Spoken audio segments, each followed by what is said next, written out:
Our next story is from Ukraine. It has been 24 hours since Russia announced its retreat from Kherson. Moscow had said that the withdrawal was complete. Visuals from Kherson showing Ukrainian soldiers staring down Russian billboards. What exactly is happening on the ground? Is the Russian retreat part of a larger plan? Our next report explores.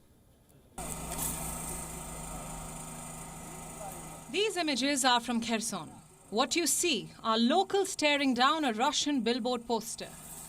Immediately after Russian forces retreated from the city, in another part of the city, a video shows soldiers taking down a Russian flag, as another soldier plants his country's flag instead. Similar visuals are emerging from all parts of the city, with Ukrainian soldiers waving their flag and chanting, "Glory to Ukraine." The settlement of Klapaya, 28th Separate Mechanized Brigade, Kurds Unit. Now the settlement is freed. This is Ukraine. Glory to Ukraine. These images are striking. For Russia, they're humiliating at best. After laying control over the city in March and calling it a territory which was theirs forever, they have now withdrawn in the dark of the night. In fact, the Russian Defense Ministry says the withdrawal is now fully complete. The transfer of Russian troop units to the left bank of the Dnipro River was completed at 5 a.m. Moscow time today. Not a single piece of military hardware was left on the right bank. All Russian service personnel crossed to the left bank of the Dnipro River. Units of the Russian armed forces have taken up tactical defensive lines and positions, organized in advance by military engineers. No loss of military personnel, weapons or material has been allowed to happen. All civilians wishing to leave the right bank part of Kherson region have been helped to evacuate. The repeat is embarrassing, but Russia couldn't care less.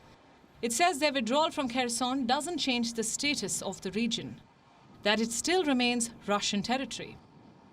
Kherson is a subject of the Russian Federation. It is legally fixed and defined. There are no changes, and there can be no changes. Back in Kyiv, the Ukrainian president doesn't agree. He's calling the Russian retreat a result of the heroism of Ukrainian forces. At the peak of mine contamination in Ukraine, we had 300,000 square kilometers of territory dangerous to life. Today, thanks to the true heroism of Ukrainian sappers and pyrotechnicians, our rescuers, and everyone who helps them, we have managed to reduce the area of land contaminated by mines and ammunition. Now, about 170,000 square kilometers remain to be demined. In particular, it's also in the most difficult places, where hostilities are still ongoing, where the enemy will add landmines before its withdrawal, as it is now in Kherson, plus forests, plus a huge area of fields. In other parts of Ukraine, some people are celebrating the retreat, but there are some others who are skeptical about it. They're wondering why Russia left the city in the first place. And if it did, was it part of a larger plan? They are leaving Kherson, they are not leaving Kherson, they are simply withdrawing from their positions. When ours go there, Kherson will sink in the Dnipro. It's my opinion. It is impossible to believe in this, that no one will give us anything back just like that. In addition, I have friends who have a friend in Kherson, and she said that there are even more Russian troops in Kherson. Truth be told, their doubts are rooted in reality. Look at this report. Advancing Ukrainian troops in Kherson are facing challenges in the form of mines and booby traps. In fact, many officials say these obstacles could render Kherson a city of death.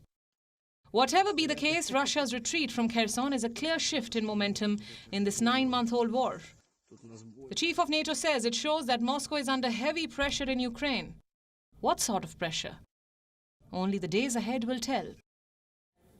WION now available in your country. Download the app now. Get all the news on the move.